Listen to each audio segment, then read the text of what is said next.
기도하겠습니다. 사랑의 아버지 하나님, 감사합니다. 오늘도 새 날을 주시고 은혜 가운데 새 아침을 맞이하게 하여 주시니 감사합니다. 우리 사랑하는 성도들이 있는 모든 자리에서 오늘도 주님 동행하여 주시고 주님의 크신 뜻을 이루어 주시옵소서. 예수님의 이름으로 기도드립니다. 아멘. 우리 찬송가 425장 찬양하시겠습니다.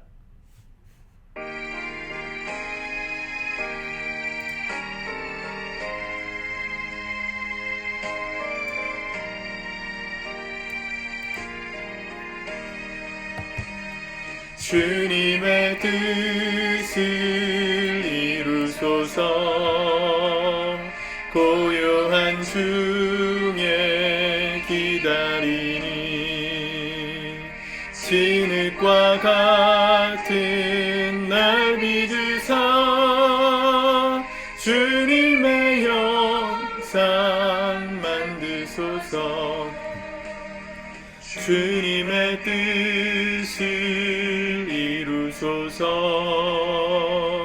주님 발 앞에 엎드리니 나의 맘속을 살피시사 눈보다 있게 하옵소서. 주님의 뜻을 병들어 몸이 피곤할 때 권능의 손은 내게 펴서 강건케 하여 주옵소서. 주님의 뜻을 이루소서. 온전히 나를 주장하사 주님과 함께 동행함을 만민이 알게 하옵소서. 아멘.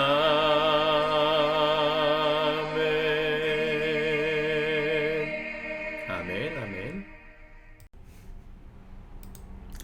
오늘은 사도행전 2장의 말씀을 같이 읽고 기도하도록 하겠습니다. 먼저 같이 말씀을 읽으시고 영상을 이어서 보실 수 있기를 바랍니다. 1절 보니까 오순절 날이 이미 이르매 그들이 다 같이 한 곳에 모였더니 호련히 하늘로부터 급하고 강한 바람 같은 소리가 있어 그들이 앉은 온 집에 가득하며 그랬습니다. 성령 충만을 경험하는 시간이었죠. 오순절날, 우리가 돌아오는 주일이 성령 강림주일, 오순절. 예수님께서 돌아가셨던 때가 6월절이잖아요. 그날로 카운트해서 50일이 지난 날, 그날이 바로 오순절입니다. 오순절날에 그들이 어디 있었냐면 한 곳에 있었다. 이게 사실은 중요하죠. 어제 사도행전 1장에서도 승천하신 예수님을 보고 돌아왔던 제자들이 120명의 성도들이 함께 있는 마가의 다락방, 그곳에 모여서 기도하고 있었다 그랬습니다. 기도는 성령 충만을 위한 준비입니다. 그러기 위해서는 같이 모여야 합니다. 왜 같이 모여야 할까요? 같이 모일 때 성령이 역사하시기 때문입니다. 두세 사람이 내 이름으로 모인 곳에 나도 그들과 함께 있겠다 하셨던 예수님의 약속을 성령께서 지키시는 것이죠. 여러분, 우리가 모이기에 힘써야 합니다. 사실 사람들끼리 모이면, 다 부족함이 있는 우리가 모이면 사실은 왜 그 안에 불편한 게 없겠습니까? 그럼에도 불구하고 주님은 우리가 모이기를 원하세요. 모여야 성령께서 하시는 일들을 우리가 보기 때문입니다. 개인적으로 기도하고 말씀 읽는 것도 너무 중요한데, 개인적으로 기도하다가 받은 응답, 또 하나님의 어떤 감동, 그것을 분별하기가 사실은 굉장히 어렵습니다. 오랫동안 주님을 잘 따르고 순종하셨던 분들이 아니라면 주님께서 주시는 감동이 무엇인지 확인하기 어렵습니다. 함께 모여서 기도하면 확인할 수 있어요. 주님의 뜻을 위해서 우리 방금 전에 찬양했지만 주님의 뜻이 무엇입니까? 나 혼자 개인적으로 모를 땐 이런 생각 저런 생각 날 수 있지만 함께 모여 기도하면 모두의 마음을 하나 되게 하시는 분은 주님이시거든요. 그 모두의 마음이 하나된 방향을 향해 걸어가게 하시는 주님. 그럼 주님의 뜻이 무엇인지 분명하게 보이는 것이죠. 그들이 한 곳에 있었다. 이게 중요합니다. 호련히 하늘로부터 급하고 강한 바람 같은 소리가 있어 그들 앉은 온 집에 가득하며, 여기 집이라 그랬는데 그래서 마가의 다락방이라고 전통적으로는 해석합니다. 어떤 분들은 이 온 집이 예루살렘 성전이었다라고 말합니다. 광장이었다는 거죠. 왜냐하면 구약에 보면 내 집은 만민이 기도하는 집이 될 거라 주님 말씀하셨던 그 집, 그 예루살렘 성전이거든요. 예루살렘 성전은 하나님의 집, 하나님의 하우스라고 역임받고 있었어요. 그 지금도 이스라엘에 가면 그 황금돔이 있는 성전산이라는 곳이 있죠. 예루살렘 성지 안에, 예루살렘 성내에 그 광장이 있는데 바로 그 자리가 이슬람에서는 누구죠? 마호메트가 승천한 자리인가요? 정확하게 잘 모르겠네요. 이슬람교 맞죠? 마호메트이 아마 승천한 자리가 그 예루살렘이었던 것 같은데 아닌가요? 정확하게 모르겠네요. 아무튼 성지로 여기죠. 근데 그 자리가 원래는 이 성령이 임한 자리라고 주장하는 성서학자들도 있습니다. 그 자리에 이스라엘 예수님의 제자 120명 사람들이 모여서 기도하고 성령을 간구할 때 급하고 바람 같은 소리와 함께 성령이 임하시고 4절에 보니까 성령이 말하게 하심을 따라 다른 언어들도 말하기 시작했다. 만약 그들이 마가의 다락방에 머물러 있었다면 그들이 기도하는 소리가 밖에까지, 또 특히나 이스라엘을 가봤더니만 마가의 다락방이라는 곳과 이 예루살렘 광장은 거리가 꽤 멀어요. 거기서 아무리 시끄럽게 기도를 한다 해도 광장에선 들릴 수 없습니다. 그런데 그들이 기도하는 그 다른 언어로 방언하고 예언하는 것을 들으면서 5절에 보니까 경건한 유대인들이 천하 각국으로부터 와서 예루살렘에 머물러 있더니 이 소리가 나매 큰 무리가 모여 각각 자기의 방언으로 제자들이 말하는 것을 듣고 소동하여 다 놀라 신기하게 여겨 이르되, 방에서 그들이 만약에 성령을 받아 방언을 했다면 몰랐을 거라는 거예요. 그래서 그들이 기도하던, 그리고 성령이 임하시던 자리는 예루살렘 광장, 하나님의 집이라고 말하는 그 광장이었을 것이다. 그리고 지금의 그 황금돔이 있는 예루살렘 그 성전사는 바로 성령이 임한 자리다. 이렇게 보기도 합니다. 실제로 그 성지순례 가면 성령이 임한 자리라고 표시해 놓은 그 유적도 있어요. 그 성전산에. 어찌되었건 그들에게 성령이 임했던 자리는 한마디로 교회였다는 것이죠. 예수를 믿는 성도들이 함께 모여 기도하던 그 자리가 성령이 임하시는 자리였습니다. 여러분, 우리가 함께 모여 기도해야 합니다. 제가 개척 8년, 만 8년을 이제 맞이하면서 이전부터 주님께서 계속 주셨던 마음의 감동은 뭐냐면 우리가 기도해야 된다는 거예요. 함께 모여 기도하기를 힘쓰는 교회. 그게 앞으로 우리 교회가 10주년을 향해 나가기까지 우리가 바라보아야 될 핵심 과제고 중점 사항이다. 이런 마음 계속 주십니다. 기도하지 않으면 주께서 일하실 수 없어요. 기도하려면 그래서 모여야 하고, 모일 때 성령이 임하십니다. 여러분들이 모여있는 그 자리가 성령이 임하시는 자리가 되길 축복합니다. 그러려면 기도하셔야 되고 주님을 사모하셔야죠. 성령이 임하니까 어떤 일이 벌어졌습니까? 수많은 나라의 사람들이 9절부터 10절, 11절에 보면 그 나라의 사람들이 다 나오죠. 이 사람들이 제자들이 하는 기도, 예언의 말들을 다 자기 나라 말로 들었다는 거예요. 이때 임했던 성령의 역사는 그래서 방언이라고 보기보단 예언이라고 보는 경향이 더 큽니다. 랄랄랄랄라 못 알아듣는 말이 아니라 누구나 알아들을 수 있는 다른 나라 언어로 말한 것이니까 예언에 가까운 것이죠. 실제로 베드로가 그 얘기를 합니다. 요엘 선지자 이야기를 하면서, 자 12절에 보니까 사람들이 다 놀라며 당황하여 서로 이르되 이 어찌 된 일이냐 이랬더니만 베드로가 14절부터 설교하잖아요. 자 예루살렘 14절, 유대인들과 예루살렘에 사는 모든 사람들아 이 일을 너희로 알게 할 것이니 내 말에 귀를 기울이라. 이 사람들이 너희가 생각하는 것처럼 취한 것이 아니고 요엘 선지자를 통해 하셨던 말씀처럼, 17절 하나님이 말씀하시기를 말세에 내가 내 영을 모든 육체에 부어주리니 너희의 자녀들은 예언할 것이요 너희의 젊은이들은 환상을 보고 너희의 늙은이들은 꿈을 꾸리라. 그리고 18절에 또 예언에 대한 얘기 또 나오죠. 그러니까 지금 성령이 임하시고 제자들을 통해서 각 나라 말로 말하게 하시는 것들은 예언이었다는 거예요. 무슨 얘기를 들었을까요? 무슨 얘기를 들었을까요? 예수 그리스도에 관한 이야기를 들은 거예요. 그 얘기를 지금 쭉 풀어서 이야기하는 것입니다.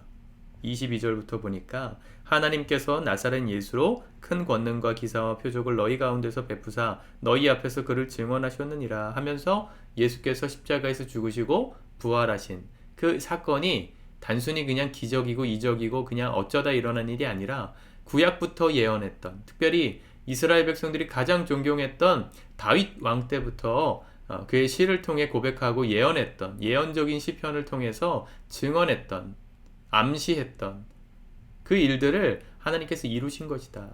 예수 그리스도의 정통성을 말하고 있는 것입니다. 다윗의 이야기가 쭉 나오잖아요. 29절에 보세요. 형제들아, 내가 조상 다윗에 대하여 담대히 말할 수 있노니 다윗이 죽어 장사되어 그 묘가 오늘까지 우리 중에 있도다. 예루살렘 광장과 그 바로 옆에 다윗성이 있는데 이스라엘 가보니까, 예루살렘 가보니까 말씀드린 그 광장에서 얼마 떨어지지 않은 곳에 다윗의 무덤이라는 그 유적이 있어요. 뭐 그 안에 다윗의 진짜 무덤이 뼈가 묻혀져 있는지는 논란이 많지만 실제로 가까운 곳에 다윗의 묘가 있습니다. 아마 이때도 있었다는 것이죠. 무슨 얘기입니까?